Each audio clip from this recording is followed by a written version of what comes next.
Two people can look at the same situation, yet see two completely different worlds. One finds hope, the other sees despair. The difference is not in the world. It's in the mind that is looking.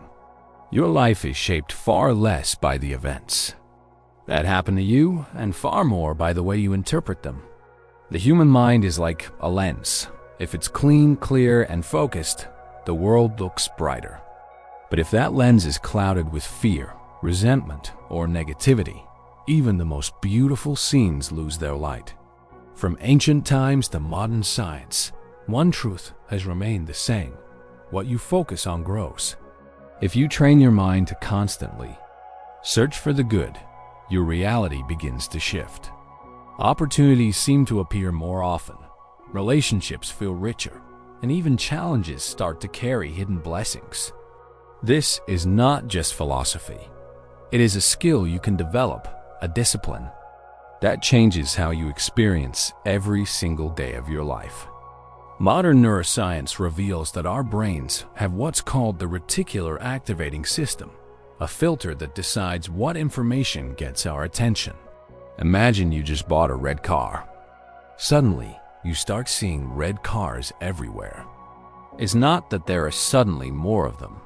It's that your mind is now tuned to notice them. The same happens with positivity. If you train your mind to look for things to be grateful for, you'll start seeing them more often. They were always there, you just weren't tuned in. Buddha's teachings align with this science. He said, "We are shaped by our thoughts. We become what we think." When the mind is pure, joy follows like a shadow that never leaves.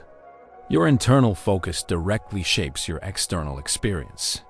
The moment you decide to see the good, you start to notice the good, and in noticing it, you invite more of it into your life. But why is it so easy to see the bad? Psychologists call this the negativity bias, our tendency to notice, remember, and react to negative experiences more than positive ones.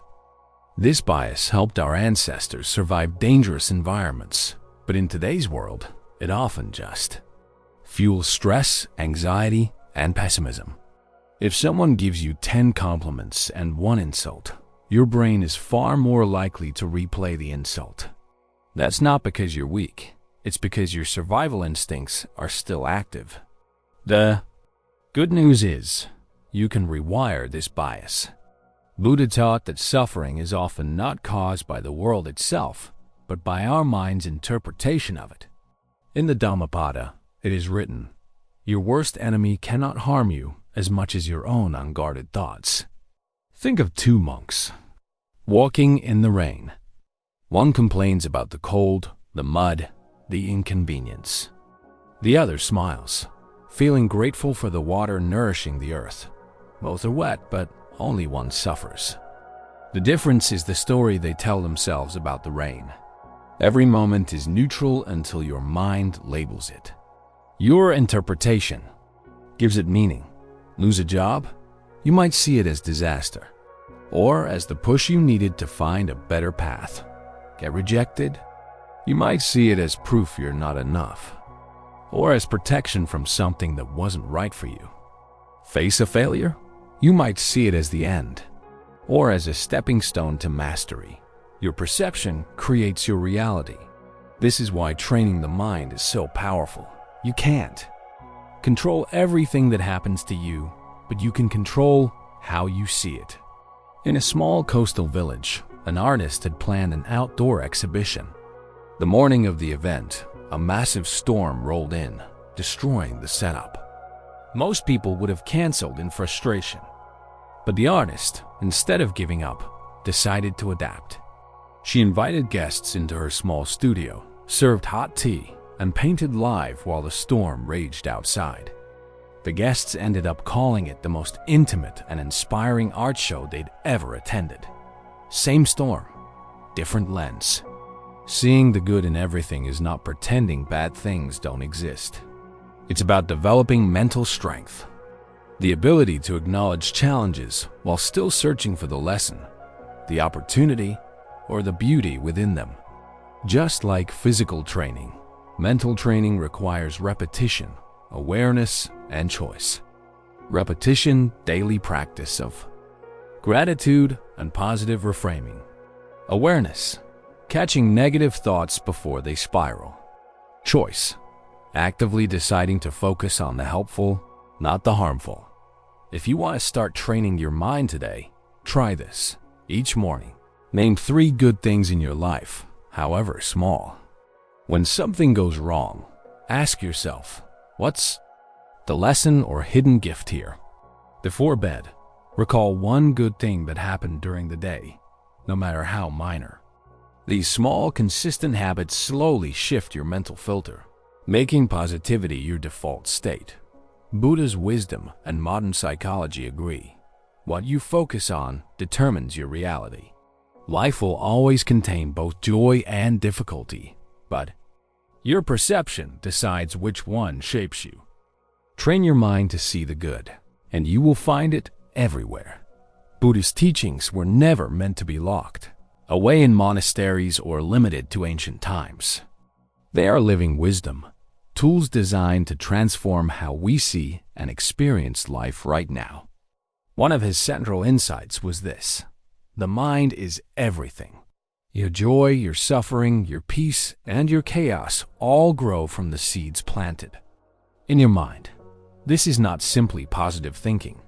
Positive thinking can sometimes be shallow, trying to paste a smile over pain. Buddha's approach is deeper.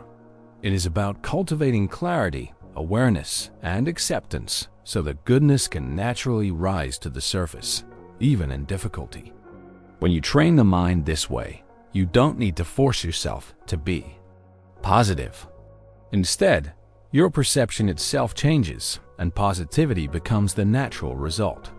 The role of mindfulness in seeing the good mindfulness, sati in Pali, is the heart of Buddhist practice.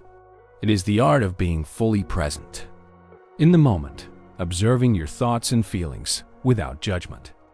Imagine your mind as a clear lake. When it's calm, you can see straight to the bottom, the beauty, the treasures, the truth. But when it's agitated by storms of anger, fear, or restlessness, the water becomes cloudy, and you can no longer see clearly. When we are not mindful, our perception is clouded.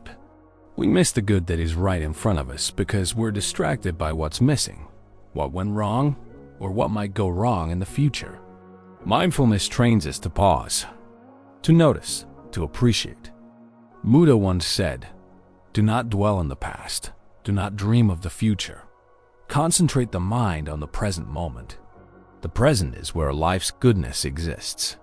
Even in a painful present, there's often something to appreciate. The kindness of a friend, the lesson in a mistake, the breath that keeps you alive. The parable of the second arrow. In one of Buddha's teachings, he explained the idea of the 2 arrows. The first arrow is the event that happens, something painful or unpleasant. The second arrow is the suffering we create by how we react to it. You might not be able to avoid the first arrow, but you can choose not to shoot the second one. For example, you lose your job. That's the first arrow. It's painful, it stings, it disrupts your plans. The second arrow is when you start telling yourself, "I'll never succeed. I'm worthless. My life is over." That second arrow is optional, and it's entirely in your mind. Seeing the good in everything means learning to stop firing the second arrow. Instead, you ask, what can this teach me? What new door could this open? Where is the hidden opportunity? Gratitude is a spiritual discipline. In Buddhism, gratitude is not just a feeling, it's a practice. Every day, monks chant verses of appreciation for the food they eat, the shelter they have, and the people who support their journey. Gratitude sharpens perception. It turns the ordinary into the extraordinary. Think about a simple glass of water. Most of us drink it without thought. But pause and notice. This water traveled from clouds to rain, from rivers or deep underground springs, filtered and carried to your cup. Countless natural processes and human efforts made it possible for you to sip it right now. In that awareness, something as simple as water becomes a gift. Letting go of attachment.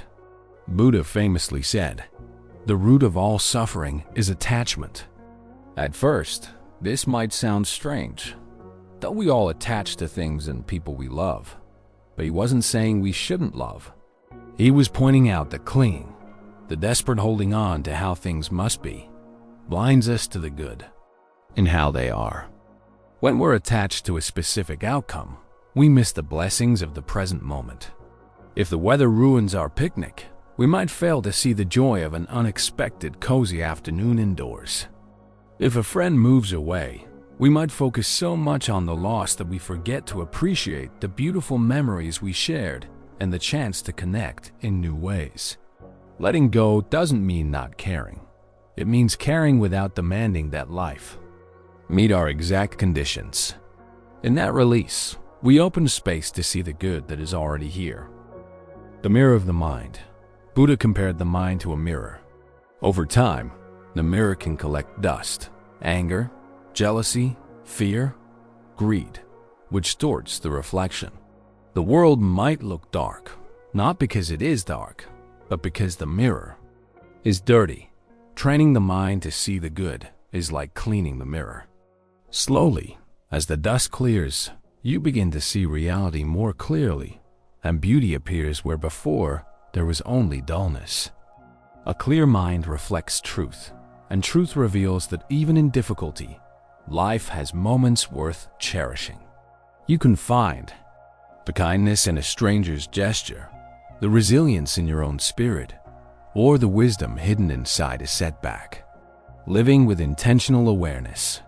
Buddha's teachings encourage living with deliberate awareness, choosing thoughts that align with compassion, patience, and understanding. This is not ignoring injustice or pretending problems don't exist. It's about choosing a mental stance that empowers rather than weakens you. When you meet a difficult person, your untrained mind might immediately judge, blame, or resent. Your trained mind might instead ask, what pain might they be carrying? That simple shift opens the door to empathy and reduces your own suffering. When a plan fails, the untrained mind might spiral into self-criticism. The trained mind might say, "This is a lesson. I am still on my path."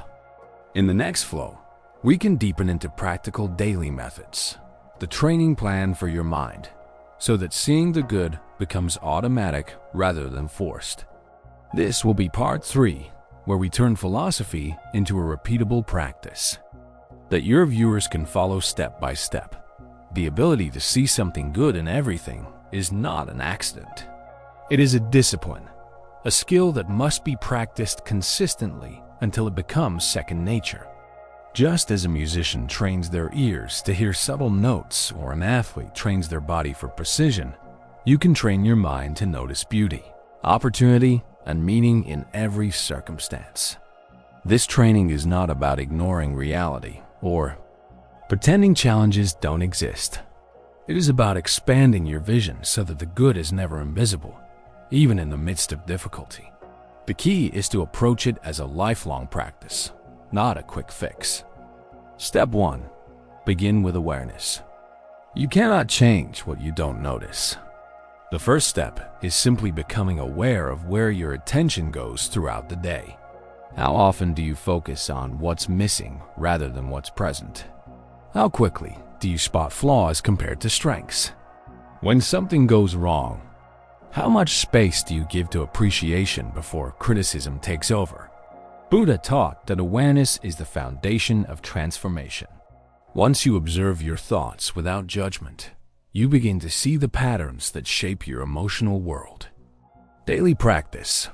Carry a small notebook or use your phone to record moments when your mind focuses on the negative. Then, for each moment, write down one good thing you could also notice in that situation. Over time, this habit rewires your mental default. Step 2. Start your day with positivity priming. The first 10 minutes after you wake up set the tone for your mental filter all day. If you check the news, your email, or social media immediately, your mind can easily be hijacked by stress or negativity before you've even fully opened your eyes. Instead, prime your mind for goodness. Gratitude list. Write down 3 things you're thankful for. They can be as grand as my family, or as simple as the smell of coffee. Visualization. Picture yourself handling challenges with calm and grace. Imagine finding good in the day ahead. Mindful breath. Take 5 slow, deep breaths while focusing on the feeling of appreciation. This morning ritual trains your reticular activating system to look for things that match your initial focus. If you start with gratitude, you will notice more things to be grateful for. Step 3. Reframe challenges in real time. When something unpleasant happens, your untrained mind might instantly react with frustration or defeat. Training means pausing before reacting, then consciously reframing. Example: you miss your bus. Untrained mind: great. Now I'm late. My whole day is ruined. Trained mind: this gives me a chance to listen to a podcast I've been meaning to hear. Maybe the delay is protecting me from something worse. Buddha often used the metaphor of a lotus flower. It blooms most beautifully in muddy water. Your challenges are the mud that nourishes the growth of your inner lotus. Reframing formula. State the fact of the situation without emotional judgment. Ask, what's one possible good thing that could come from this? Hold that perspective alongside the discomfort. Step 4. Create goodness triggers. In your environment is constantly shaping your thoughts, often without you realizing it. If your surroundings are filled with reminders of stress, negativity, or complaint, your mind will reflect that. But if you deliberately place goodness triggers around you, they will gently guide your attention toward positivity. Examples: a meaningful quote on your desk, a photo of a moment you're grateful for, a plant that reminds you of growth, a song playlist that lifts your mood. Buddha taught that the company you keep, both people and surroundings, greatly influences your mind. By choosing what your eyes and ears are exposed to, you choose what seeds you plant in your mental garden. Step 5. Practice gratitude in motion. Gratitude doesn't need to be a still meditation. It can be practiced as you move through your day. While walking, notice the colors of the sky. While eating, appreciate the textures and flavors. While working, value the skill you're using. This moving meditation transforms ordinary moments into treasures. Life's beauty is often hidden in plain sight. It waits for the mind that is trained to notice it. Step 6. End the day with a goodness review. Before sleep, take a few moments to recall and record the good in your day. This helps your brain store positive memories more vividly, balancing the natural tendency to hold on to negative ones. You might write a kind word someone said to you, something you accomplished, a small joy you experienced. This nighttime reflection also creates a peaceful mental state that improves rest, which in turn sharpens your perception for the next day. Why this works? The mind becomes what it repeatedly does. If you consistently seek the good, your perception changes. Your brain literally rewires itself to filter the world through a lens of appreciation, resilience, and possibility. Soon, you don't need to force positivity. It emerges naturally because your mental pathways have been trained to lead you there. Even when you've started training your mind to see the good, negativity can still creep in like an uninvited guest. It shows up in small thoughts, quick judgments, and old habits. It's not always loud. Sometimes it's subtle, sitting quietly in the background, shaping the way you see the world without you even realizing it. If you want to truly live this philosophy, you have to learn how to spot negativity early, understand its tricks, and disarm it before it takes root. The nature of negativity often disguises itself as realism. People say, "I'm not negative, I'm just being realistic." But realism doesn't require pessimism. Being realistic means you acknowledge the facts. Being negative means you interpret those facts in the most discouraging way possible. For example, fact, you didn't get the promotion. Negative spin, I'll never get ahead. I'm just not good enough. Balanced reality, I didn't get this one, but I can improve my skills and try again. Buddha taught that much of our suffering is self-generated. It's not the fact that hurts the most. It's the story we attach to it. Common mental traps that block positivity if you want to see the good. You must become aware of these traps. Catastrophizing, imagining the worst possible outcome, and treating it as inevitable. If this goes wrong, everything in my life will collapse. Remedy, pause, breathe, and ask, what's the most likely outcome? Overgeneralizing, taking one bad moment and making it a permanent truth. I failed once, I'll always fail. Remedy, replace with, this is one moment, not my entire story. Filtering, focusing only on the negative details and ignoring the positive. The meeting was terrible, even though most of it went well. Remedy, ask, what went right here? Mind reading, assuming you know what others think. Without evidence, they must think I'm incompetent. Remedy, remind yourself, I can't know their thoughts unless they tell me. Emotional reasoning, believing something is true just because you feel it strongly. I feel hopeless, so my situation must be hopeless. Remedy, anchor to facts, not feelings alone. Mindfulness as an antidote. Buddha's practice of mindfulness is the most effective way to dismantle these traps. When you become the observer of your thoughts rather than their prisoner, you start to see the mind's patterns without getting lost in them. Imagine standing on the bank of a river, watching your thoughts flow past like leaves on the water. Some are bright and beautiful, others are dark and heavy. You don't have to jump into the river and be swept away. You can simply watch, notice, and let them pass. Transforming negativity into insight. Negativity is not always the enemy. In fact, it can be a teacher.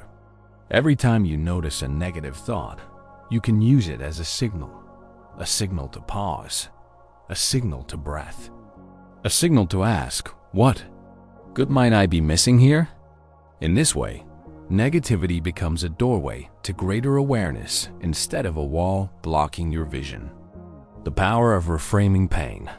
Buddha never promised that life would be free of suffering. In fact, he was very clear. Suffering is a natural part of life. But he also taught that we have the power to transform our relationship with it. Reframing pain doesn't mean denying it. It means holding it alongside the truth that something valuable can emerge from it. Loss can teach gratitude. Failure can teach resilience. Rejection can guide you toward better opportunities. Think of the Japanese art of kintsugi, where broken pottery is repaired with gold, making the cracks part of its beauty. The break is not hidden, it is honored. In the same way, your challenges can become part of your strength, choosing your mental company. Negativity is contagious, but so is positivity. If you spend your time with people who constantly complain, blame, or criticize, you'll find it harder to maintain a positive perspective. Buddha emphasized the importance of right association. Surrounding yourself with those who inspire, uplift, and challenge you to grow. This doesn't mean cutting everyone out of your life who struggles. It means being intentional about who you give the most influence over your mind. Daily reset practice. Whenever you catch yourself slipping into negativity, try this quick. Reset. Pause, stop what you're doing, and take a breath. Identify. Name the thought or feeling without judgment. Reframe. Ask, what good can I see here, no matter how small? Act. Take one small step toward a constructive outcome. Over time, this habit weakens negativity's grip and strengthens your mental flexibility. Philosophy, where we bring everything together into a full lifestyle, showing your audience how this mindset transforms relationships, work, health, and inner peace. Training your mind to see something good in everything isn't just a mental exercise. It's a way of living. It's the shift from reacting to life to creating your experience of life. It's the decision, day after day, to choose clarity over confusion, gratitude over complaint, and perspective over panic. This isn't about ignoring pain or pretending that everything is perfect. It's about understanding that perfection was never the goal. Awareness is. Life will always bring both light and shadow, but when you learn to see the good, even the shadows start to reveal shapes you never noticed before. Applying the mindset in relationships. When you see the good, you bring out the good in others. Instead of focusing on your partner's flaws, you notice and appreciate their strengths. Instead of holding grudges against friends, you value the history and shared moments. Instead of assuming bad intentions, you give the benefit of the doubt. Relationships built on appreciation are more resilient. They can weather conflict because the foundation is gratitude, not constant criticism. Buddha said, "Hatred does not cease by hatred, but only by love." This is the eternal rule. Seeing the good in people is an act of love. Applying the mindset in work. At work, challenges are constant. Deadlines, pressure, and change. The untrained mind sees only stress. The trained mind sees opportunities to grow skills, to lead, to innovate. If you miss a target, instead of spiraling into self-blame, you ask, "What can I learn from this? How can this make me better?" If a colleague is difficult, you see it as training in patience and communication. When you consistently bring a constructive perspective, people notice. You become the person who finds solutions instead of problems, and that mindset is magnetic in any career. Applying the mindset to health. Health challenges can be some of the hardest places to find the good. Yet, countless stories reveal people who turned illness into a turning point, deepening relationships, finding spiritual strength, or appreciating life more fully. When your body struggles, you can still train your mind to notice what is working. Your breath, your senses, your ability to love and be loved. Gratitude for what remains can be as healing as medicine for the mind. Inner peace through perspective. When you see the good in everything, you stop being at war with life. You begin to trust the process, even when you don't understand it. You realize that every season has its purpose. Even the cold of winter prepares the soil for the flowers of spring.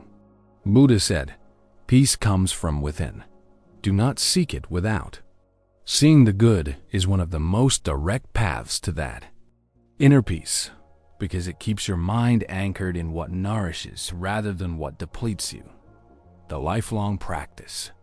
This philosophy is not mastered in a day, a week, or even a year. It is a lifelong journey, one where every challenge is another chance to practice. You will have moments when negativity wins, and that's okay.